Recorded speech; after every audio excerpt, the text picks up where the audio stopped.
নমস্কার বন্ধুরা, আপনাদের সবাইকে আমার ফেসবুক পেজে স্বাগতম। আজকে আমি রান্না করব সজনে ডাঁটা আর আলুর তরকারি। তার জন্য এখানে আমি সজনে ডাঁটাকে ভালো করে ছোট ছোট করে কেটে নিয়েছি আর দুটো আলুকে কেটে নিয়েছি। এবার আলুটাকে ভেজে তুলে নিয়েছি, সজনে ডাঁটাকেও ভেজে তুলে নিয়েছি। এবার ওই কড়াইতেই আমি কিছুটা পরিমাণ তেল দিয়ে তার ভেতর দিয়ে দেবো কিছুটা কালো জিরে। আর এখানে আমি একটা পেঁয়াজকে কেটে পেঁয়াজটাকে দিয়ে দিয়েছি আর দিয়েছি একটা টমেটো। এবার পেঁয়াজ আর টমেটো ভালো করে আমি এখানে কষিয়ে নেব। এখানে দিয়ে দেব আমি কিছুটা লবণ আর দেব হলুদ। দিয়ে আমি এটাকে আবার ভালো করে এর সাথে মিশিয়ে নেব।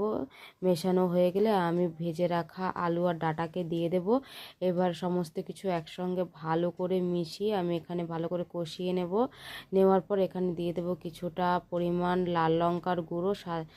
এবার কষানো হয়ে গেলে এখানে কিছুটা পরিমাণ জল দিয়ে আমি এখানে কিছুক্ষণ ঢেকে ফুটিয়ে নিয়েছি। তারপরে পরিমাণ মতন একটু মিষ্টির জন্য চিনি দেব। আর এখানে আমি কিছুটা পোস্ত বেটে নিয়েছিলাম, সেই পোস্তটাকে এখানে দিয়ে আমি আবারও ঢেকে একে 5 মিনিট মতো জাল করে নেব। তারপরে আমি এটাকে নামিয়ে নেব। আমার ভিডিওটা ভালো লাগলে আপনারা লাইক কমেন্ট শেয়ার করে দেবেন।